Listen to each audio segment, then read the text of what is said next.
కాజీపేటలోని diesel కాలనీలో అర్ధరాత్రి నిర్మాణంలో ఉన్న 3 అంతస్తుల భవనం కూలి శిథిలాల క్రింద చిక్కుకుని వాచ్మెన్ భిక్షపతి మృతి చెందాడు. కాజీపేట డీజిల్ కాలనీ భవానీనగర్లో retired head master Ravinder Reddy అనే వ్యక్తి ఈ 3 అంతస్తుల భవనాన్ని నిర్మిస్తున్నాడు. అయితే ఒక్కసారిగా మంగళవారం అర్ధరాత్రి ఈ 3 అంతస్తుల భవనం భూమిలోకి కృంగిపోయింది. దీంతో అక్కడ వాచ్మెన్గా ఉన్న భిక్షపతి అనే వ్యక్తి భవనం క్రింద చిక్కుకున్నట్లుగా స్థానికులు చెబుతున్నారు. కాజీపేట పోలీసులు సంఘటనా స్థలానికి చేరుకుని భవనం వద్దకు ఎవరూ వెళ్లకుండా బారికేడ్స్ పెట్టి విచారణ జరుపుతున్నారు. సంఘటన స్థలాన్ని Warangal urban collector Amrapali, police commissioner Ravinder Rao, MLA Vinay Bhaskar, mayor Narender సందర్శించారు. వాచ్మెన్ భిక్షపతి కుటుంబాన్ని ఆదుకుంటామని తెలిపారు. బిల్డింగ్కి అన్ని పర్మిషన్లు ఉన్నాయని, నిర్మాణంలో లోపం ఉండడం వల్లనే ప్రమాదం జరిగిందని దర్యాప్తు జరుపుతున్నామని పోలీస్ కమిషనర్ తెలిపారు.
వాట్ వీఆర్ ఎన్డీఆర్ఎఫ్ నుంచి ఒకటి భూపాల్పల్లి నుంచి ఒక టీం వస్తుంది, ప్లస్ హైదరాబాద్ నుంచి ఒక టీం వస్తుంది, ప్లస్ అట్లాగే ఎన్ఐటి నుంచి ఒక ప్రొఫెసర్ గారు కూడా వచ్చున్నారు. ఇప్పుడు ఈ సీయింగ్కి డ్యామేజ్ ఎట్లా ఉంది అని, చుట్టుపక్కల బిల్డింగ్స్ ఎవరికి ఎఫెక్ట్ అవ్వకుండా ఆర్ ఫస్ట్ ఫోకస్ ఏంటంటే ఆ బిల్డింగ్ని సేఫ్గా ఇప్పుడు యూనో సెమీ డిస్మాంటిల్ చేయటం. ఇప్పుడు సెమీ కొలాప్స్ స్టేజ్లో ఉంది కాబట్టి డిస్మాంటిల్ చేయటం.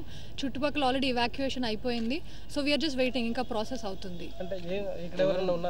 అది we don't know actually. Somebody ఒకరు ఏదో వాచ్మెన్ వాళ్ళ ఫ్యామిలీ అంటున్నారు కి ఆయన నైట్ పడుకోవడానికి వచ్చారు అని, బట్ అది కూడా మాకు కన్ఫర్మ్గా తెలియదు. సో అందుకనే ఎక్స్ట్రా కేర్ఫుల్గా ఎక్స్ట్రా కాషియస్గా ఈ ఎక్సర్సైజ్ చేస్తున్నాం. అన్నీ ఉన్నాయి. G+3కి తీసుకున్నారు. సో పర్మిషన్ ప్రకారమే కట్టారు. అంటే ఒకటి ఎక్స్ట్రా పెంట్ హౌస్ ఏదో వేసారు అంటున్నారు, హాఫ్ కట్టి ఒక రూమ్లో వేసుకున్నారు.